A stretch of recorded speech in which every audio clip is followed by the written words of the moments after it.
Picture this. It's the second week of July 2026, and a systems administrator in Austin is spinning up a new virtual machine for her company's backend.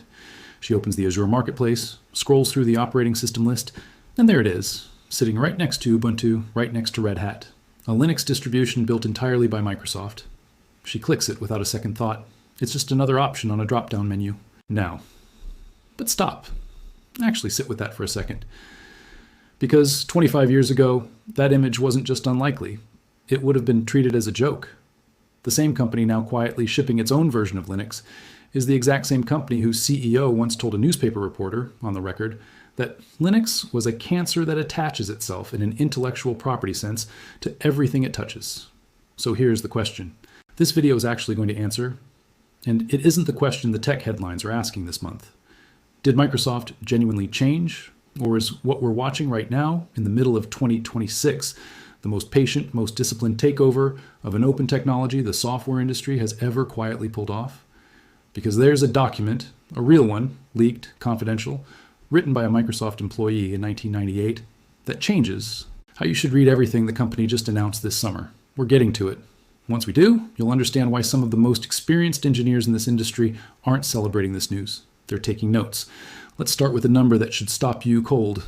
According to Microsoft's own public statements this year, roughly 2/3 of all customer computing cores running on Azure are now running Linux, not Windows. Microsoft confirmed this itself through Corporate Vice President Brendan Burns in a blog post tied directly to the Open Source Summit North America, held in Minneapolis in May 2026. Think about what that actually means. The engine generating the revenue currently propping up Microsoft's entire cloud business runs for the most part on an operating system Microsoft spent the better part of a decade publicly trying to bury. Microsoft has effectively been a Linux company for years, just never said so loudly. And then this year, it finally did, properly publicly with a name on the box. At that same Minneapolis summit, Microsoft announced Azure Linux 4.0, a real general-purpose Linux distribution derived from Fedora, built by Microsoft, maintained by Microsoft, and rolled out into public preview at Microsoft's Build conference on June 2nd. This is not a stripped-down container tool hidden inside a Kubernetes cluster. This is a full operating system, built from a Fedora 43 snapshot, using DNF Optiv, the same package manager Fedora and Red Hat themselves rely on, with every deviation from the upstream Fedora code documented publicly on GitHub for anyone on Earth to inspect. Alongside it, Microsoft also pushed Azure Container Linux to full general availability, an immutable, read-only container host built on the acquired Flatcar project, engineered specifically for the kind of massive AI training clusters where one vulnerable package spread across 10,000 nodes could be catastrophic. By early July, Microsoft had gone even further, releasing downloadable ISO images so admins could test Azure Linux 4.0 on their own hardware. Hyper-V, KVM, Proxmox, VirtualBox, outside of Azure entirely for the first time. This is Microsoft functioning as a Linux vendor now, in its own right, not as a guest contributing patches to somebody else's project. Here's where the story gets uncomfortable, and where you need to go back in time to fully understand what you're actually looking at. Because to understand 2026, you first have to understand a man named Vinod Valapillil and a memo he wrote in August of 1998. Valapillil was a program manager at Microsoft. He wrote a confidential internal document for two of the company's senior executives titled Open Source Software, a New Development Methodology. It was marked Microsoft Confidential. It was never supposed to leave the building. 2 months later, someone leaked it to open source figure Eric Raymond, who published it on Halloween night. It became known ever since as the Halloween document. And what was inside? It was extraordinary. Valapillil wasn't dismissing Linux as a toy. He was warning Microsoft's leadership that open source development represented the first model in software history genuinely capable of threatening Microsoft's intellectual property-based revenue. He was worried, and history would go on to prove he was right to be. Inside that memo, he laid out several strategies for neutralizing the threat. One of them was given an internal name that has since become one of the most infamous phrases in the history of the tech industry. Embrace, extend, extinguish. The mechanics were simple and brutally effective. First, embrace the open technology publicly. Join its community, build genuine goodwill and trust. Second, extend it, building your own version layered on top, with features that work best only inside your own ecosystem. Third, extinguish. Once enough, developers have standardized on your extended version, the original open version starts falling behind, and your version quietly becomes the default everyone depends on. This wasn't rumor. This was a documented internal strategy. later authenticated by Microsoft itself, and eventually entered as evidence in a federal antitrust case. And Microsoft had already run this exact play once before, years earlier, against a company most people under 30 have never heard of. Its name was Netscape. And what happened to it is exactly why this new Azure Linux announcement deserves a far more careful look than the celebratory headlines currently circulating are giving it. Word count so far, 945 words. Let me know when you'd like me to continue with section 2. Next. Traced Microsoft's evolution from open source adversary to strategic embracer. Traced Microsoft's evolution from open source adversary to strategic embracer section 2. Netscape built the web browser that introduced most of the world to the internet in the first place. By the mid-1990s, it was the dominant way people got online. Microsoft looked at that dominance and decided it was an existential threat to Windows itself. So Microsoft ran the play exactly as it would later be documented in Valapil's memo. It embraced the idea of the web browser, building its own version called Internet Explorer.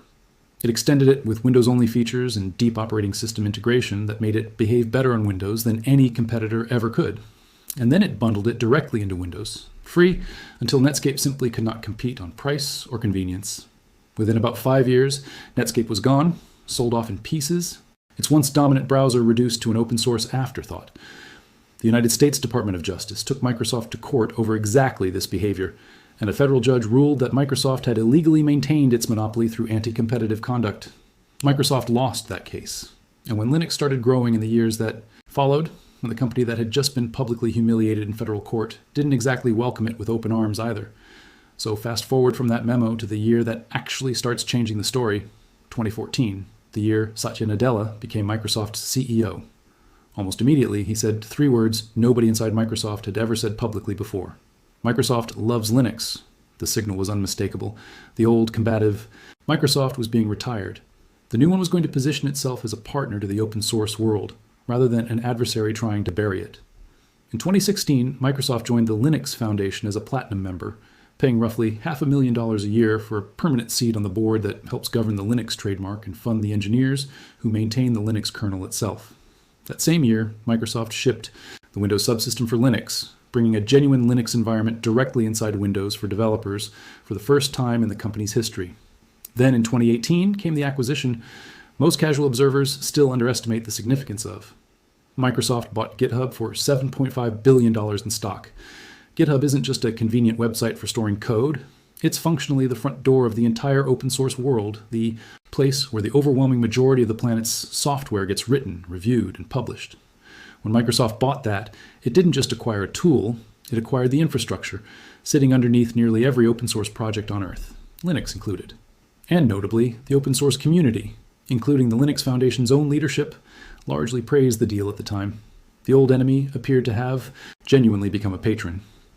By 2019, Linux was already running more machines on Azure than Windows was, meaning Microsoft had quietly become one of the largest commercial operators of Linux infrastructure on the entire planet, years before most of its own customers realized it. And then this year, the final and most public step arrived. At the Open Source Summit in Minneapolis in May, followed by a broader rollout at Build in June, Microsoft didn't just contribute to somebody else's Linux anymore. It shipped its own, under its own name, optimized specifically to run best on its own cloud. And it didn't stop at the server room. If you're one of the hundreds of millions of people still running Windows on your personal laptop right now, this part of the story reaches directly into your own machine. At Build 2026, Microsoft announced Core Utils for Windows, as a native package bringing familiar Linux-style command line tools like cat, cp, ls, mv, grep, and find directly into Windows itself without needing WSL or any third-party compatibility layer at all. It's built on Utils, an open-source MIT-licensed rewrite of the classic GNU Corutils tool set written in Rust. The same fundamental utilities that have quietly run on nearly every serious server on the planet for roughly 30 years. Microsoft is now folding them straight into the core of Windows, distributing them through Winget, piece by piece, building the Linux experience directly into the operating system it once said Linux existed to destroy. Lay the pattern out plainly, and it becomes difficult to unsee. Embrace. Microsoft loves Linux, joins the foundation, buys GitHub. Extend.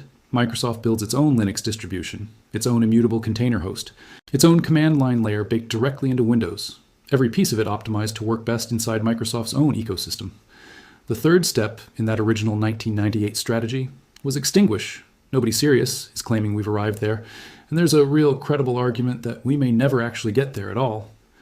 But before we weigh that argument honestly on both sides, there's one more piece of this story you need to hear. Because it isn't about corporate strategy documents or antitrust rulings. It's about what it actually feels like to build your entire career around trusting a company, and then watching that company quietly change direction underneath you. In 2020, Microsoft's president, Brad Smith, stood up publicly and admitted something very few executives at companies of Microsoft's size ever willingly say out loud, that Microsoft had been on the wrong side of history when open source exploded across the industry. Not a quiet internal memo, not a carefully hedged blog post buried on a Friday afternoon. A direct public admission. And that admission matters more than it sounds, because it wasn't abstract. Real IT managers at real companies made real career-defining infrastructure decisions based on what Microsoft was telling them publicly at the time. Word count so far, 140 words. Let me know when you'd like me to continue with Section 3, next deliberated. On proceeding without substantive content. Deliberated on proceeding without substantive content, Section 3. Back when Microsoft was executing the strategy Valapilil described in that 1998 memo, those IT managers heard their CEO, Steve Ballmer, tell the Chicago Sun-Times on June 1st, 2001, on the record, that Linux was a cancer that attaches itself, in an intellectual property sense, to everything it touches. And some of them listened. They chose Windows Server over Linux alternatives because Microsoft told them, repeatedly and confidently, that Linux was legally risky, intellectually contaminated, and unsuitable for serious professional deployment. They built entire technology stacks, and in many cases entire careers, around the assumption that Microsoft's ecosystem was the safe, defensible, professional choice, and that choosing differently would have been reckless. And then, slowly, the ground shifted underneath every single one of those decisions. Azure became a Linux majority cloud. The Windows-centered world those managers had staked their professional judgment on started looking less like the safe choice and more like the platform Microsoft itself was quietly walking away from. And now, in 2026, the same company that told an entire generation of decision makers that Linux was dangerous is asking those same decision makers, or their successors, to standardize their infrastructure on Microsoft's own version of Linux instead. So here's the honest question sitting underneath all of it. When a company with this specific, well-documented history asks you to trust its version of something that used to be free, open, and owned by nobody, what exactly are you supposed to do with that? There are genuinely two different futures that are both fully consistent with everything we've just walked through. And it's worth laying out both of them fairly, because exaggerating either one does you no favors. In the first future, Microsoft's transformation is completely genuine. Nadella inherited a company in 2014 that had spent roughly a decade losing fights it should never have picked. Against Linux, against the open web, against a development model it fundamentally misunderstood the strength of. He looked at where the entire cloud computing industry had actually gone, an industry built overwhelmingly on open standards, running Linux virtually everywhere, and concluded that Microsoft's long-term survival depended on becoming a genuine part of that ecosystem, instead of continuing to fight it from the outside. Under that, reading, the GitHub acquisition, the Linux Foundation board seat, Azure Linux 4.0, all of it represents a company that recognized it was already too late to extinguish anything meaningful, and chose instead to compete by becoming genuinely useful to the community it once tried to bury. In this version of events, a developer choosing Azure Linux today gets a well-maintained, security-hardened, transparently documented distribution, openly published on GitHub, backed by one of the largest engineering organizations on the planet, with real, verifiable contributions flowing back upstream into Fedora and the Linux kernel itself. Microsoft engineers have co-authored proposals for performance packages destined for Fedora 45, motivated directly by what Azure Linux needs, improvements that will benefit the entire Fedora community, not just Microsoft's own customers. That case is not speculation. The commits are public. You can go verify it yourself today. In the second future, the Halloween memo isn't a dusty historical artifact. It's a roadmap that never actually got fully executed, only interrupted, because the antitrust case forced a retreat before the third step could be completed. In this reading, the GitHub acquisition was step one of a much longer control layer being quietly assembled. Azure. Linux is step two. Core utils for Windows is part of a longer arc pointed toward a future where the version of Linux that most developers actually use, trust, and build their careers around is a version that Microsoft maintains, Microsoft hosts, and Microsoft can subtly steer over time. Not through force, not through another antitrust triggering bundling scandal, but through convenience, through being the easiest, best documented, most frictionless path available at every single decision point along the way. In that future, the extinguish step doesn't look like killing Linux outright, because that would be both impossible and legally catastrophic in 2026. It looks like something quieter and arguably more effective, owning the specific version of Linux that ends up mattering most. The honest, unglamorous answer sitting between these two futures is that both of them can be true at exactly the same time. And that's precisely what makes this story genuinely difficult, rather than a simple hero or villain narrative. Microsoft says it loves Linux, and it has said so consistently for well over a decade now. The evidence backing that claim is real, documented, and independently verifiable through public commit histories and upstream contributions. But the Halloween documents are also real. The Netscape precedent is also real. Brad Smith's own admission that Microsoft was on the wrong side of history is also real. And the underlying pattern, embrace, extend, and then a long, patient pause exactly where the third step used to sit, is genuinely visible if you choose to look directly at it instead of only reading the celebratory press coverage. Whether that third step ever actually arrives depends entirely on one thing: whether Microsoft's business incentives continue to align naturally with a healthy, independent open source ecosystem, or whether a future moment arrives where quietly controlling the dominant version of Linux becomes worth more to Microsoft's bottom line than preserving the goodwill of the community. It now depends on for the majority of its own cloud revenue. History's oldest and most reliable rule about corporations applies here with unusual precision. Watch what a company actually does over time, not what it says in a keynote. And right now, in the middle of 2026, what Microsoft is actually doing is quietly, methodically building the infrastructure that would make a third step possible, whether or not it ever intends to take it. Word count so far, 915 words. Let me know when you'd like me to continue with Section 4. Next, synthesized compliance frameworks, vendor risks, and migration case studies, synthesized compliance frameworks, vendor risks, and migration case studies, Section 4. Let's ground this in the specifics of exactly where things stand as of this month, July 2026, because the details matter more than the broad narrative alone. Azure Linux 4.0 entered public preview at Build on June the 2nd, built from a Fedora 43 snapshot, running the Linux 6.6 LTS kernel, shipping with a base image significantly smaller than a comparable Ubuntu or RHEL install, and already available for Azure virtual machines and VM scale sets, with AKS support and Windows subsystem for Linux integration planned to follow shortly after. That WSL detail matters more than it sounds on the surface, because it means Windows developers will soon be able to run, locally on their own laptops, the exact same operating system their production workloads run on inside Azure. That's exactly the kind of convenience that quietly deepens platform lock-in without anyone ever feeling like they were locked into anything at all. It's worth noting, in fairness, that Azure Linux 4.0 isn't some closed proprietary black box either. Every deviation from its Fedora upstream is documented publicly on GitHub. The package manager was switched to DNF5, the same one Fedora and Red Hat themselves use. Independent. Engineers who have examined the release have confirmed the transparency is genuine, while cautioning that Fedora-based should never be mistaken for Fedora-compatible, since the minimal package footprint means teams need to actually test their own dependency chains, rather than assume a smooth drop-in migration. There's also a limitation worth being upfront about, because a fully honest account of this story has to include the parts that complicate the tidy narrative in either direction. FIPS 140, 3 certification, the security standard governments, financial institutions, and healthcare organizations often legally require, is still in progress and won't be available until general availability later this year. That means Azure Linux 4.0 currently isn't a drop-in replacement for certified RHEL builds in regulated industries just yet, though Microsoft says it expects to close that specific gap before GA. And Microsoft has been explicit that while Azure Linux can technically run outside Azure, even by downloadable ISO now, it isn't officially supported on other clouds, on-premises data centers, or physical hardware for production use. A real and meaningful contrast with genuinely platform-neutral distributions like Ubuntu Server or Fedora Server, which are engineered from the ground up to run anywhere without playing favorites. That distinction alone tells you something important about the actual purpose behind this release. This was never built to be a gift to the broader Linux ecosystem the way Ubuntu or Debian are. It was built to be the best possible operating system for running workloads, specifically inside Microsoft's own cloud, which happens to also be released under an open source license. And this isn't a theoretical migration risk sitting somewhere in the future. It's already happened at real scale with real companies.